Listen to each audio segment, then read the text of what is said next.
सभापति महोदय, आज महत्वपूर्ण विषय पर मैं चर्चा के लिए आपने अवसर दिया। मांग संख्या 50 और 55 पे मैं सबसे पहले राशन डीलरों की जो मांगे हैं उन पर आना चाहूँगा। अभी हाल ही में राजस्थान सरकार द्वारा खाद्य सुरक्षा का पोर्टल चालू किया गया, जिसमें ऑनलाइन करवाने के लिए लाभार्थी के राशन कार्ड के सभी सदस्य के आधार कार्ड जुड़वाने अनिवार्य हैं, जिसके लिए जनता जिला रसद विभाग के चक्कर लगा रही है। अगर आधार सीडिंग का कार्य राशन डीलर की पॉज मशीन से किया जाए तो जनता का काम आसानी से हो सकता है। राशन डीलर द्वारा गेहूं वितरण के समय आधार के सर्वर की काफ़ी समस्या रहती है। वह जन आधार से भी ओटीपी नहीं आती है, जिससे लाभार्थी को कई घंटों तक इंतजार करना पड़ता है। इसका भी समाधान किया जाए। हमारे इलाके के अंदर कई ऐसे भी जगह हैं जहां पर नेटवर्क नहीं आते हैं, तो वहां पर दूर दूर तक जाकर मंगरे के ऊपर बैठना पड़ता है पॉज मशीन लेकर। तो उसका भी समाधान किया जाए। राशन डीलर का जो कमीशन है 6-7 महीने तक हो गए, उनको मिल नहीं रहा है, जिसको प्रति महीने दिलवाए ताकि वो उस अपना गुजारा सही तरीके से कर सके।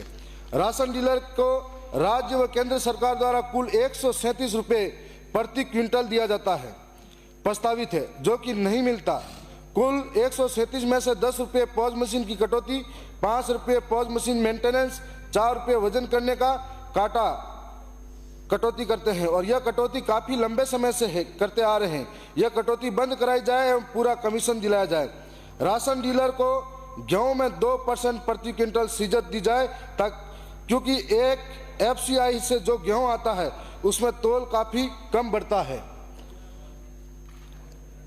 हम नए राशन दुकानें खोलने के लिए 500 रुपये का जो 500 राशन कार्ड के ऊपर एक नया राशन खोला जाए, ऐसा आपके प्रावधान है। लेकिन हमारे इलाके के अंदर जो घर हैं वो दूर दूर बने हुए हैं, कोई बस्तियां हैं दूर दूर है, तो उस पर ट्राइबल इलाके के अंदर 300 राशन कार्ड पर एक दुकान खोली जाए, इसका प्रावधान माननीय मंत्री जी किया जाए।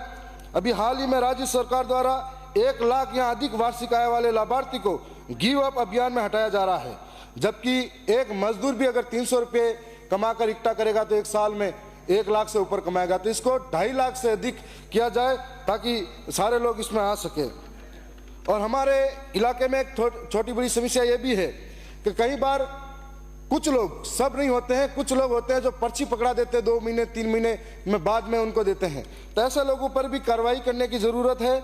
मैं साथ में यह भी कहूँगा कि पिछली बार गहलोत साहब की सरकार थी, उस वक्त गरीब परिवारों को फूड पैकेट योजना के नाम पर मिर्ची, तेल, नमक इत्यादि दिए जा रहे थे, और उन जैसे ही सरकार बदली उनके थैले टंगे के टंगे रह गए। आज उस सरकार ने गरीबों का मजाक बनाया हुआ है, चाहे ये सरकार हो चाहे ये सरकार हो। जैसे ही सरकार का समय नजदीक आता है, लुभाने के लिए उनको जो चीजें पकड़ा दी जाती है, लेकिन बाद में नहीं मिलता है। मेरा सरकार से पुनः निवेदन है कि अच्छी क्वालिटी की चीजें उन लोगों को फिर से पहुंचाई जाए ताकि उनका गुजारा अच्छी तरह से हो सके। मैं साथ में सहकारिता विभाग पर आना चाहूँगा। सहकारिता नाम से ही स्पष्ट है कि अनेक व्यक्तियों या संस्थाओं के द्वारा मिलकर समान उद्देश्यों की प्राप्ति के लिए प्रयास करना है। इसका नारा एक सब के लिए सब एक के लिए है। विधानसभा क्षेत्र में कुछ ऐसी समितियां भी हैं जिनके कार्य करते हुए आज 10 वर्ष हो गए हैं, और आज तक इन समितियों में गोदाम नहीं बने हैं, और वहां के किसान खाद और बीज के लिए दर दर की ठोकरें खाते हैं और बाजार में उच्च दाम पर खाद बीज खरीदते हैं। साथ ही प्रतिवर्ष रबी सीजन में खाद की किल्लत में विधानसभा क्षेत्र में इसके 2 मुख्य कारण हैं। हमारे मंत्री जी वैसे हमारे पड़ोसी भी हैं, तो खाद की जो रेक पॉइंट लगता है वो चंदेरिया में लगता है, जिसे यूरिया रेक पॉइंट से विधानसभा क्षेत्र में ट्रांसफर करने में भारी समस्या आती है।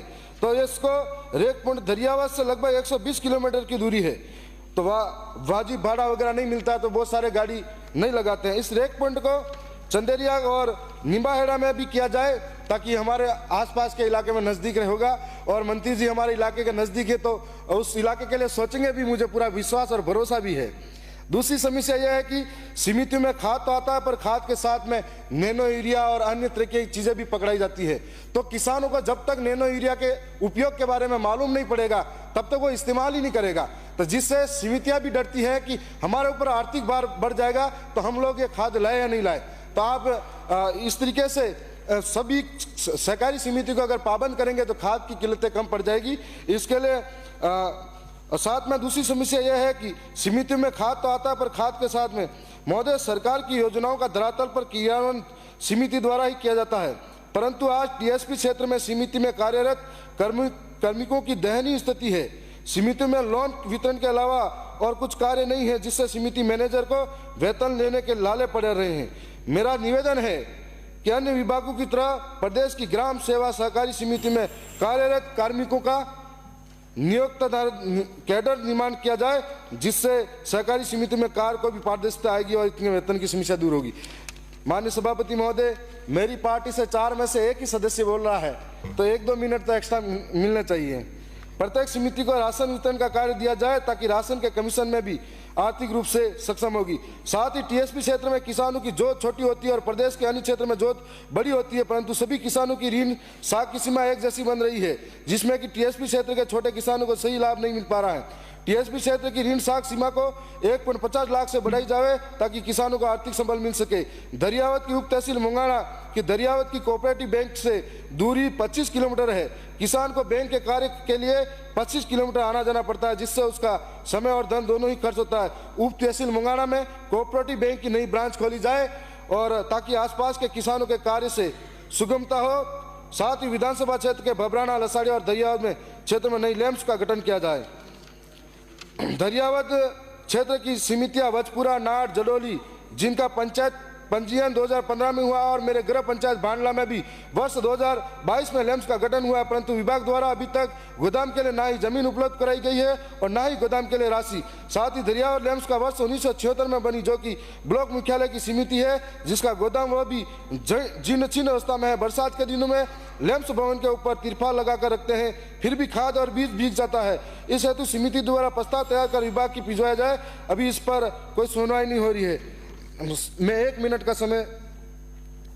विधानसभा क्षेत्र दरियावत के लसाड़िया में कोण और कालीबीत लैंप्स, जिसमें भी बहुत पुराने गोदाम बने हुए हैं, वह भी जर्जर अवस्था में है, उनकी भी मरम्मत की राशि की जाए। और लसाड़िया की अगर लैंप, जिसका गठन 2023 में हुआ है, वह भी अभी तक गोदाम स्वीकृत नहीं हुआ है। साथ ही लसाड़िया और भबराना में सहकारी उपभोक्ता भंडार खोला जाए, जिसके क्षेत्र के लोगों की वाजिब दाम पर दैनिक उपभोग की वस्तुएं प्राप्त हो सके। विधानसभा क्षेत्र के भबराना में मातासुला लैंप्स की गठन 2023 में हुआ, पर उसमें अभी तक गोदाम स्वीकृत नहीं हुआ है। मैं ये भी कहना चाहूँगा कि उपभोक्ता भंडार के अंदर मैंने जब टीएडी विभाग का नंबर था, उस दिन बोला था कि हमारे इलाके के अंदर जितनी भी आंगनवाड़ी से लगाकर हर विभाग में जो पोषाहार जाता है, उसकी खरीद उपभोक्ता भंडार द्वारा की जाती है। परंतु अखबारों से ये खबरें आती हैं कि भास्कर की जांच में पोषाहार में से सिर्फ 5 से 10% तक विटामिन, 26% ही कैल्शियम। कुपोषित बच्चों की संख्या 6% से बढ़कर 37% पहुंची। और इसके बाद में पोषाहार में भ्रष्टाचार, आंगनवाड़ी केंद्रों पर बच्चों को 81 ग्राम की जगह दे रहे सिर्फ 20 ग्राम। इसके लिए कई बार जांच कमेटियां भी बनाई गई हैं और जांच कमेटी सिर्फ जांच का जाके आती है और कोई जांच नहीं होती है। मैं आरटीटीपी एक्ट 2012 एवं अधिनियम 2013 में बने हुए हैं। प्रदेश के सभी विभाग, बोर्ड, निगम एवं सरकार द्वारा नियंत्रित सभी संस्थाएं इनकी पूर्णतः पालना के लिए बाध्य हैं। लेकिन भंडारों द्वारा हर महीने टीएसपी क्षेत्र के प्रत्येक जिले में लगभग 2 करोड़ रुपए की सामग्री की खरीद एवं परिवहन बिना किसी टेंडर प्रक्रिया के 60 गाल वाले व्यापारी से मिलीभगत कर की जा रही है। हर महीने प्रत्येक जिले में लगभग 2 करोड़ रुपए की सामग्री की खरीद आज के जमाने में सिर्फ कोटेशन के आधार पर की जा रही है। उपभोक्ता भंडारों द्वारा कोटेशन और बिल तो बड़े ब्रांड के दरों में दिए जा रहे हैं, लेकिन सप्लाई घटिया क्वालिटी के लोकल ब्रांड के उत्पादों की जा रही है। मजेदार बात यह है कि उत्पाद खाद्य सुरक्षा विभाग की जांच में स्टैंडर्ड भी साबित हो गए हैं। अखबारों की खबरें विभिन्न शिकायतों के बाद लगभग 5 महीने में सहकारी विभाग जांच के नाम पर ढोंग कर रहा है। 5 से 6 जिलों में गड़बड़ी के बावजूद आज तक सिर्फ डूंगरपुर जिले की एक आधी अधूरी जांच रिपोर्ट आई है, जिसमें यह सभी आरोप साबित हो रहे हैं। अन्य जिलों की जांच रिपोर्ट संभवतः उच्च स्तरीय विभाग में पिछले 4-5 महीने में पेंडिंग है। अतिरिक्त रजिस्ट्रार उदयपुर ने अक्टूबर में जांच अधिकारी नियुक्त किए और अभी तक लगभग 6 बार जांच के लिए रिमांडर दिए गए हैं। मैं इस सदन में दावे के साथ कर सकता हूं कि जिस तरह डूंगरपुर की जांच रिपोर्ट में महाप्रबंधक और फर्म को दोषी माना जा गया है, उसी तरह सभी जिलों में अधिकारी दोषी साबित होंगे अगर शायद उनको बचाने के लिए जांच पूरी नहीं की जा रही है। मैं आपसे निवेदन करना चाहूंगा कि आंगनवाड़ी हो या माहवाड़ी हो या हॉस्टल हो, उनके अंदर जो खाना पहुंचाया जा रहा है तो गरीब और सबसे निचले स्तर का आर्थिक रूप से जूझ रहा है वो बच्चा है, उसको अगर पौष्टिक आहार नहीं मिलेगा तो आप माननीय मंत्री जी से कहना चाहूंगा कि डूंगरपुर, प्रतापगढ़ जिला हो तो सभी जिलों में उसकी जांच की जाए और दोषी को सजा मिलनी चाहिए। धन्यवाद सभापति महोदय। माननीय सभापति।